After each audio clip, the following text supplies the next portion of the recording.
Hello friends, welcome to செல்வியின் சமையல். இன்றைக்கி ஒரு ஸ்வீட் செய்ய போகிறோம். இந்த ஸ்வீட்டோட பேர் கலத்தப்பம். இது ஒரு கேரளா டிஷ்ஷு.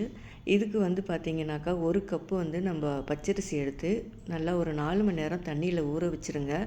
நல்லா இது ஊறின பிறகு ஒரு மிக்ஸி ஜாரில் போட்டுக்குங்க. நல்லா கழுவிட்டு மிக்ஸி ஜாரில் போட்டுக்குங்க. இது கூடவே கொஞ்சமாக இந்த வடித்த சாதத்தில் ஒரு கரண்டி போட்டுக்குங்க. நெக்ஸ்ட்டு பார்த்திங்கனாக்கா கொஞ்சமாக தேங்காய் துருவல், கொஞ்சம் ஜீரகம், அதோட 2 ஏலக்காவும் போட்டுங்க. ஏலக்காய் போடக்குள்ளார நான் எடுக்காமல் விட்டுருக்கேன். நான் போட்டு அரைச்சிட்டேன். இதை நல்ல ஒரு பேஸ்ட்டாக நீங்கள் நல்லா அரைச்சி எடுத்துகிட்டு வந்துடுங்க.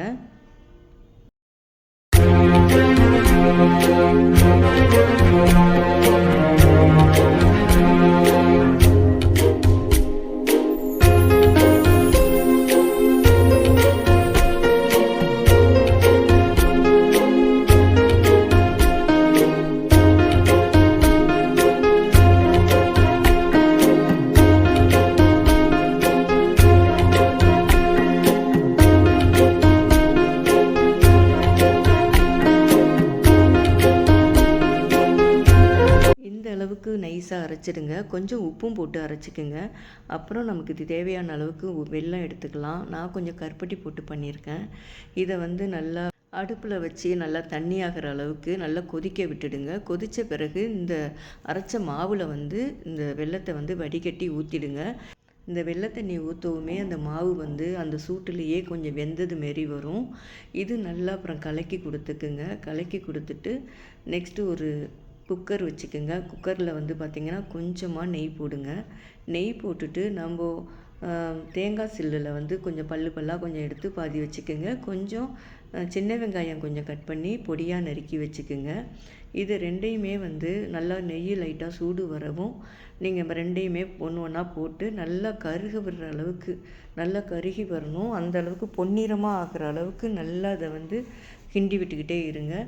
கிண்டி விட்ட பிறகு அப்புறமா அந்த மாவை நம்ம அந்த குக்கரில் ஊற்றிட வேண்டியதான்.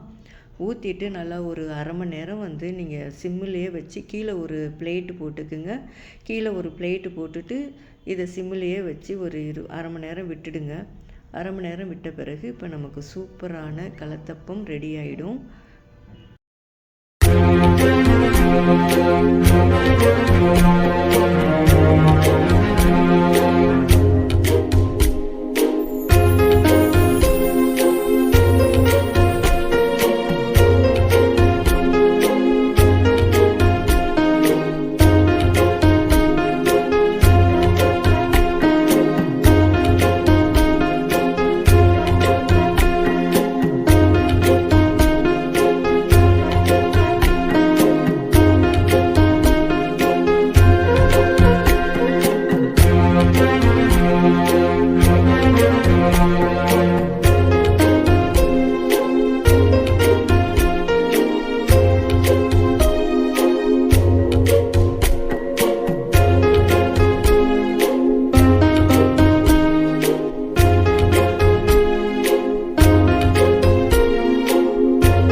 கேரளா டிஷ்ஷு. இது பழைய காலத்தில் இந்த மாரி தான் செஞ்சுருக்குறாங்க. சாப்பிட ரொம்ப ரொம்ப டேஸ்ட்டாக இருக்குது. ரொம்ப பாரம்பரிய முறையில் இப்போ நான் சொல்லியிருக்க அதே மெஷர்மெண்ட்டில் செஞ்சு பாருங்கள்.